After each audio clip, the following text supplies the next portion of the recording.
Good? Okay.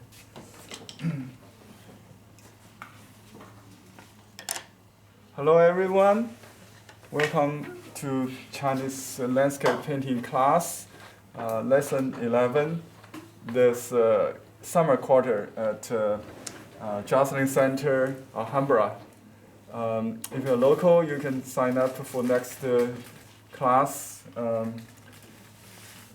Well, it's a year-round class on Thursdays. So we have one more class to go. This semester is 12 class. Usually we have 11 class. And it's only $10 each class, as you know. If you are not local, you can sign up online. So you get all the handouts and the pre-class write-ups like this. And also you can receive email help and critique if you are enrolled. Okay. Today we're going to do a landscape with moon by Qi Baishi. If you have this textbook that we have been using, it's called the Qi Baishi Landscape Painting Masterpiece Samples for study. 范本, I think it's a master for copy purpose. And I did a quick search in the book, and you can find as early as in his like 30s, he started painting moon, vibrant, bright moon in his landscape painting, and I found almost 10 of them, I think. Let's see, I got stuck here. Okay, here's the one we are going to do today. This is one of the 12 albums we have done. I think 10 of them. If you record, we started from the pavilion, and then this fisherman and all this. I did add a moon to this landscape, I guess. You know, the reflection moon, like that. So this is officially the only moon landscape in this album, and we'll do this one next week. Also, there's autumn. A tree. We missed it. I will make this one colorful for autumn. It's a very seasonal. So this month is the full moon festival month. If you know, that's I think it's the biggest event. It's like a big ceremony. What do you call it? Big holiday, like next to. I think it's like Thanksgiving in China, so to speak. Yeah, it's Harvest Festival. It's September 28th this year. It will be full moon, and here's another one with immortals in a cave, and let's see. The moon symbolizes peace and longevity, reunion, all kind of. And this is another version of this. I printed out in handout black and white. You can see in the color version here, as early as in 1931, he does this very contemporary at that time, very modern. I mean, it's kind of like impressionist. They call it the Chinese impressionists. But this one is in ink, like the one. This is 10 years later than this one. 10 years later. I think this one is more mature in terms of lighting and color, right? Well, I'm going to do color. That's why I use the tone paper you can see behind me. This one is another theme. He always do like a gate with two cliff, the moon in between. I think he did it very early. The first one we saw, and he kept doing this. It's a very light. These trees have cross shadow And you can see the light and the dark, almost like a Western painting. Amazing, right? And also this one, that's kind of like a close-up view of the two. So this book has more than 10, maybe nearly 10 moon and with sun or moon. So if you don't know what to do, paint a landscape with a sunset or moonlit. So that's a very poetic theme to do.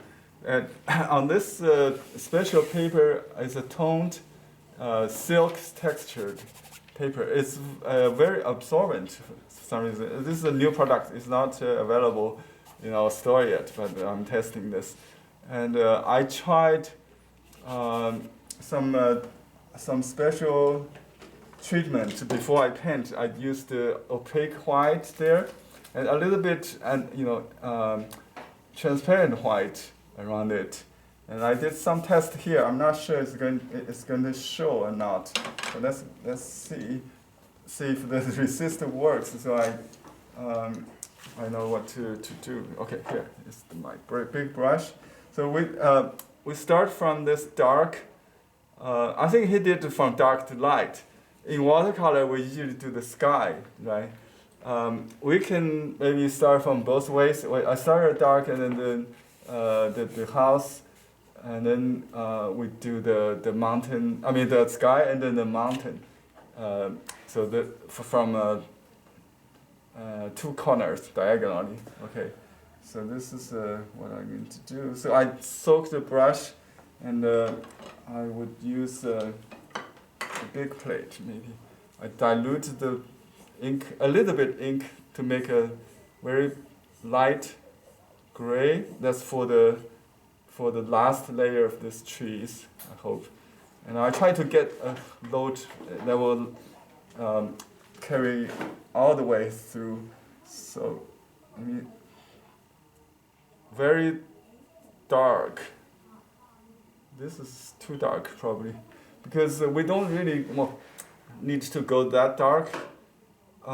In the moonlit landscape, it's very, you feel very white, right? Very bright, but everything is kind of muted with less contrast. So we use this kind of dots in the textbook of the Mustard Seeds Garden Manual Painting. It's called Big Confused dots. 大混点 in Chinese. 大混点. 大 means big. 混 means confused. Big confused dots. Yeah. In mustard seeds. And usually it's used to depict the trees after rain or in the rainstorm.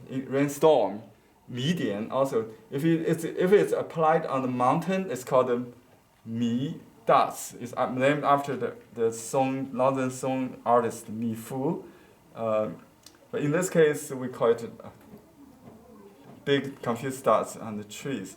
So you can start from dark gray. I think let's just do it.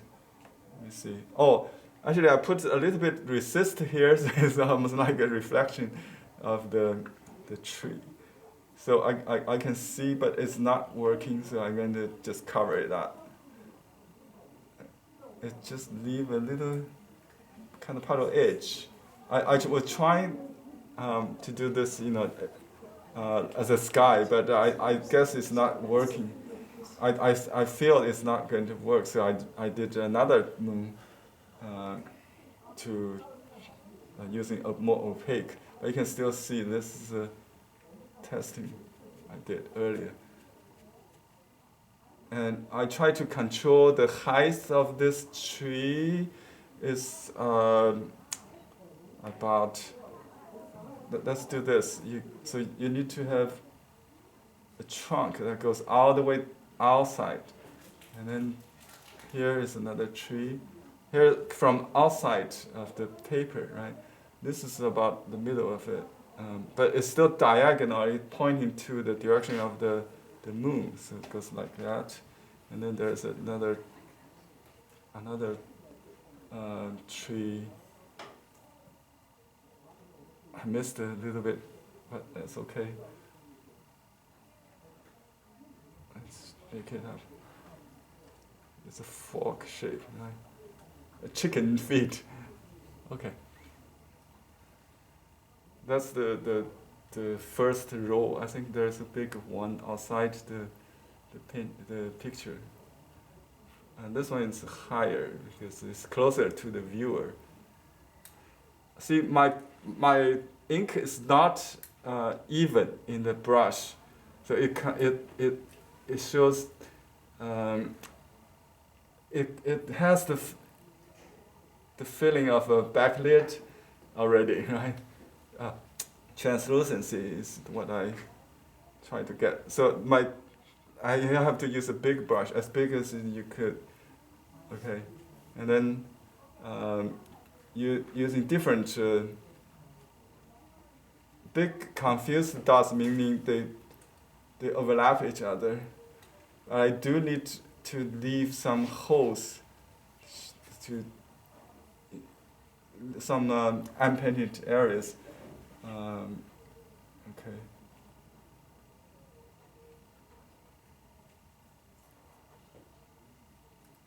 So this tree should be, before it gets dry, yeah, if you use pure ink, you can still just add to that, let it confuse,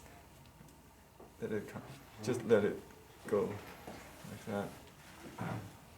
You know, you can use dark against light to separate different trees. I think that's what he used. I think maybe he did the house first, I feel. But I do see, like here, the overlapping, the trees in front of the house. Mm-hmm. So it might be done afterwards. So let's just do the tree first. What's in the front comes first, right? Okay. I will save this brush, but I know the paint is going to work, so that load will last. It's still considered one stroke. Yeah. Now I use this stiffer brush just to load with pure ink. Maybe a little bit water to make sure it will flow, otherwise it may be too dry, because this is a concentrate ink. I'm using a Japanese blue ink. So here is the house. This one too close. Anyway, so this is the house on top of that, and there's it's almost like he does something like with a perspective. This one has a little eave. You don't have to do that. In his later example, he omitted that, and that works even better, I think. But if you do it, don't close everything. So there are trees in front of the house, and it just kind of overlaps. Yeah, hide the house. And here is another triangular shape, and then a eave.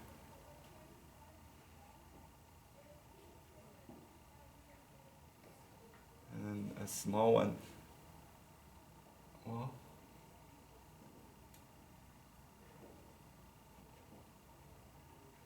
I missed a little bit.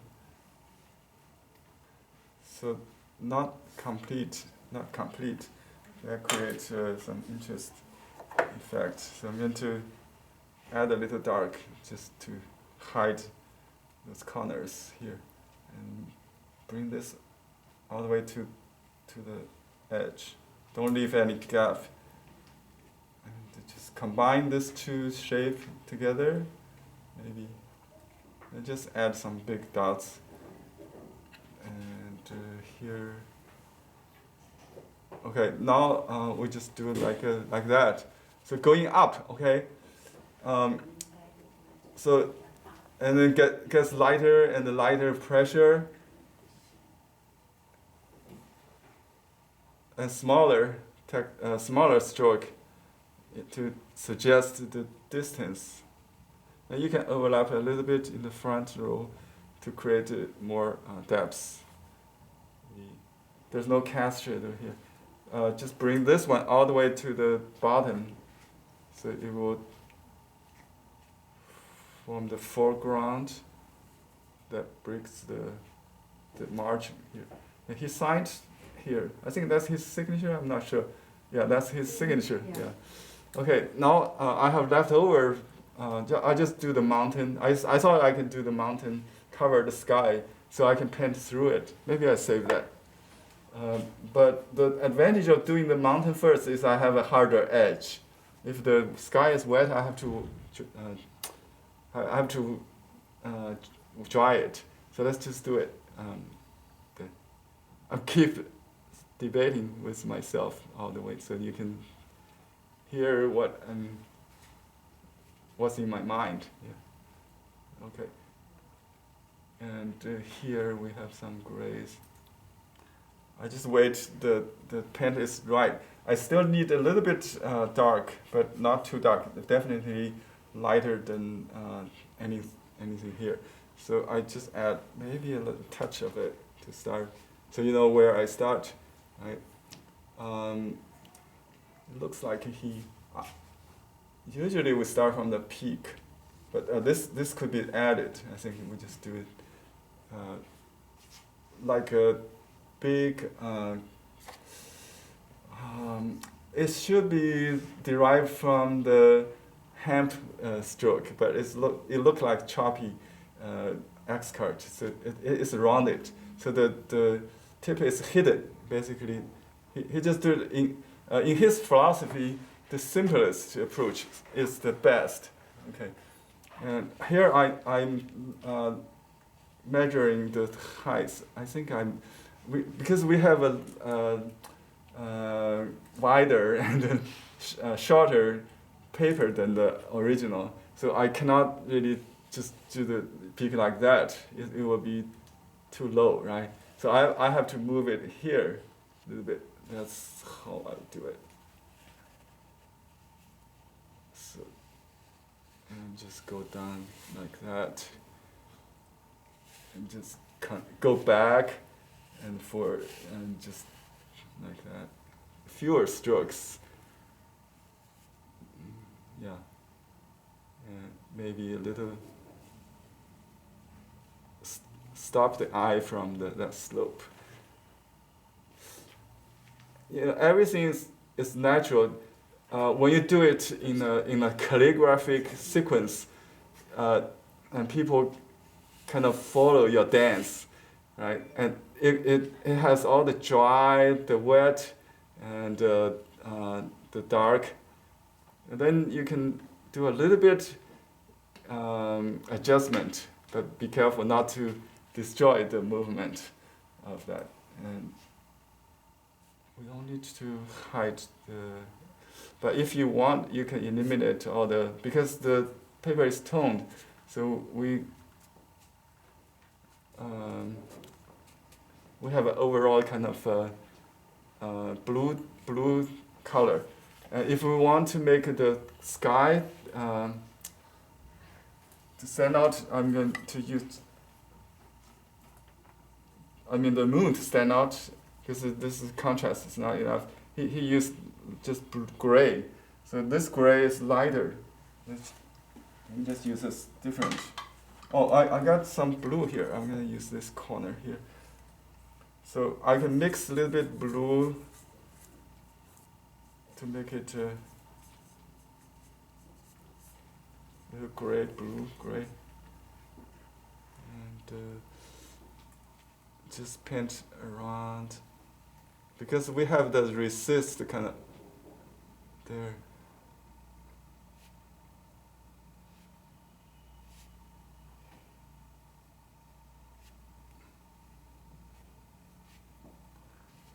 I have to do it diagonally, I think, because this mountain blocked my way. Thank you. And it can become pale down there, and just just leave a little white, as if the light shines through some clouds there. And if you do the shading is on the opposite side away from the moon, right? So you can create a pretty realistic lighting effect. And I would do something like to maybe on another piece, the horizontal one, we'll do the sky first. Then I have more opportunity to do the lighting. At this point, I just want to eliminate all the sky, so it will not compete with the moon.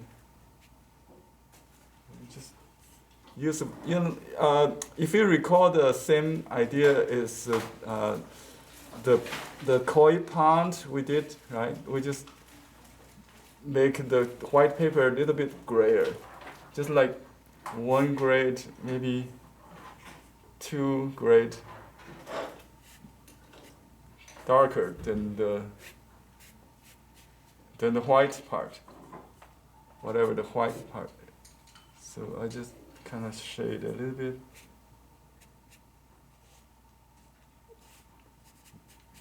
Just dye the paper and leave some white.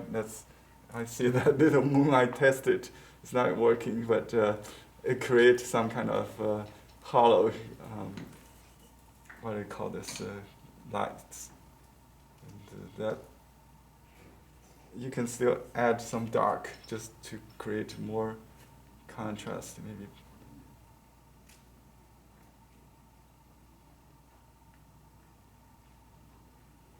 Okay.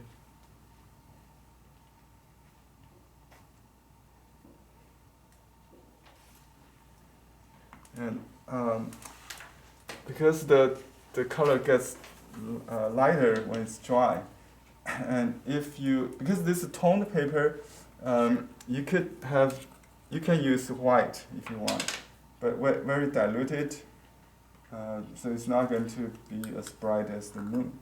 The moon is like 80%, and maybe if it 1 to 10, it would be 8 or 7 maybe. It's not pure white still. I dilute it with water, and now I use maybe 5 or 6, just like milk. If that's yogurt, you're using milk, and I just kind of paint maybe a little bit at the tip, so it has a gradation, kind of like a hard edge, to create the lighting. Okay, just little detail. I think to create the illusion of the light through the clouds.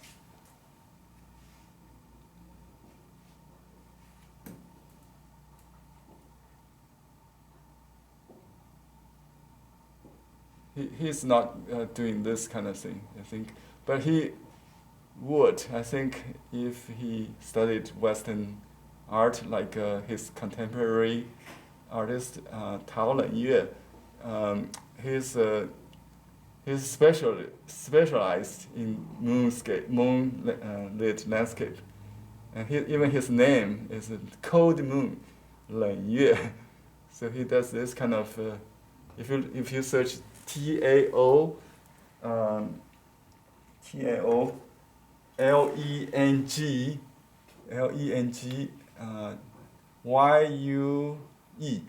Lengyue, meaning cold moon. His last name is like Dao, Tao, Tao Lengyue. He's a contemporary, but I checked that the year is Qi Baishi. I thought Qi Baishi might influenced by him because he does the very vibrant this very blue sky we saw in the book. At the same time, Lengyue is doing this kind of Western influenced painting because he studied oil and watercolor with a Shanghai artist who was trained in France. Yan Wenliang, I think he's a student of a modern Western style art school to begin with, but he also is a literary painter at the same time. So he combined the two and created this kind of. I try to combine both masters together in this class. So let me just. Okay, so that's one approach. If you want, I can do another. I will do another white paper demo. Let me see. Oh, here I use a little bit ink on the. I was supposed to do it on the rough side, but I did on the smooth side. But now I have to use the rough side to paint because this is unmounted. Let's just test what happens if we use white first, and we just draw. We just do a pale wash first, and then you can just reveal what we got here. We just paint all the way through, I think. Something like that. Oops. Okay. Does it work? Just like Qi Baishi does, just wash. But you can do the white afterwards also. But I think it's better to do it first, so it just goes through it, and then you can recover some later, maybe with opaque yellow or something like that. So you can see there's a Western perspective. So the clouds get smaller and more dense. He exaggerates that kind of linear perspective. Because usually you don't really see the clouds has that. If I do the whole thing like the sky, he will do something like that. It will be a long scroll that you can see the moon is very far. Yeah. So that's just a quick test. Okay, and let me do the horizontal one. Do you want to see on the white or maybe the white is better? Let me see. I didn't have anything on this one. Okay, no trick. Just direct pinch. One a la Palma, one stroke deal. Okay, one take. Okay, we'll do this one, right? What's the time? Good. So I try to finish before 11. So you have 1 hour to practice. Again, we'll do the foreground first, from dark to light. Okay. So I load the brush with light ink. That's like a pale ink later, and I just use whatever left here. The gray. This is darker than it should be. I think it's the printer. So it's probably we need to only 8, not 10 intensity. But you can add to it if not enough. So this is about 1/3, 1/3, 1/3. Okay, and this is a big tree, big, medium, and small. Okay. And this could be 2 trees together. And let me just draw the trunk so you know what I mean.